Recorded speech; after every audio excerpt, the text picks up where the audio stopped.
Previously, we've been talking about the different steps of the sales call process and the way different companies have set it up between 4 or 5 steps and maybe some mini steps in between.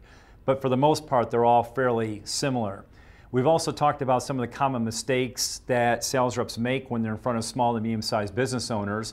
And of course, we've used this as an example of a typical type of a small business owner when somebody's calling him on the phone to ask him to spend a certain amount of money for whatever the product and service is, or they've walked into his place of business.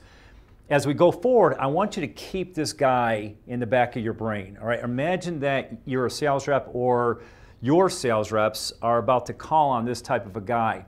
Let's talk for a few minutes about why he's the way he is.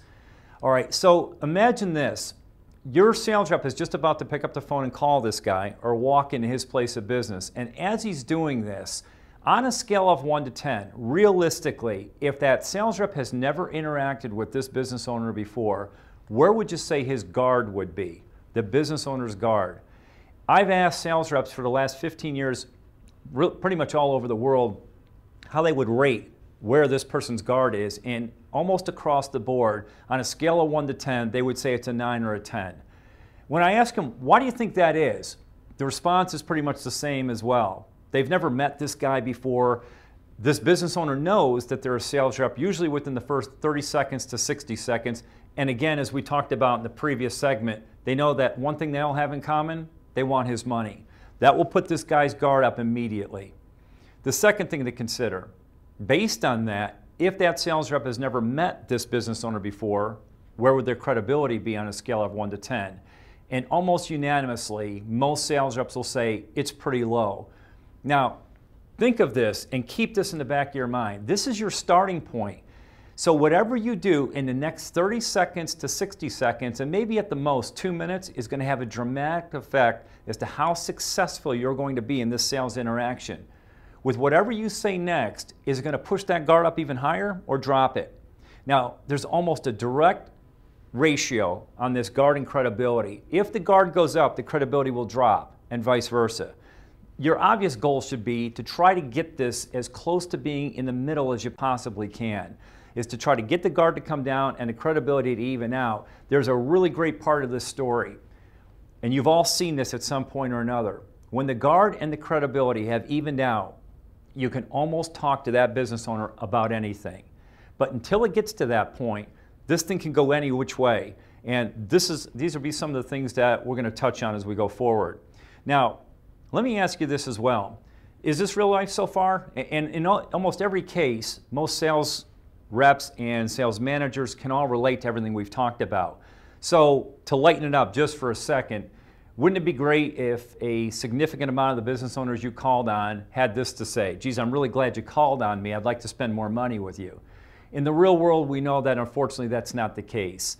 And what's more likely is that if they are an existing customer, a large percentage of them, you're hoping, might even just say, look, let's just keep my order as it is. Out of all the things that could happen, that might not be a bad situation to be in. What might be things that might make a sales rep tense up a little bit more and possibly even get them to become defensive, even though they know that they don't want to be, is when that business owner might come back and say that, look, I think I also want to cut my program back. There could be all kinds of reasons for this. Or it could be the economy, it could be individual problems that the business owner is having. What does your sales rep do when that happens? How do they react? Because whatever they do next is going to have a dramatic impact on how the rest of this conversation goes. Are they able to relax? Are they able to help the guard stay where it's at and possibly drop? Now, this is where you need to be honest with yourself and really ask yourself what happens when your sales rep hears this for the first time. What if that person comes back and says that I'm actually going to change vendors? I'm going to actually take my money from spending it with you, and I'm going to either spend part of it or all of it with a competitor. How do they react when that happens? And then finally, what if they just say that I want to cancel it completely? Now, the question I have for you in addition to these 4 is, do they already know how they're going to respond? Are they prepared for this? In those steps that I showed you earlier, the 5 steps of the sales call process, in the planning and preparation step, another question for you. Do they think about these things in their planning and preparation? Or is the planning and preparation, for the most part, about the solution that they want to sell? And this is also important. One of the things that we found over the years is that many sales forces don't really anticipate these things until they happen, and that may be too late. So we want to see if we can talk a little bit about some things that they can do before they actually pick up the phone or before they walk into that place of business, so they're not shocked or surprised by any of this, and they're able to relax, not get defensive, and allow that guard to come down and credibility to rise so that they can have a great interaction.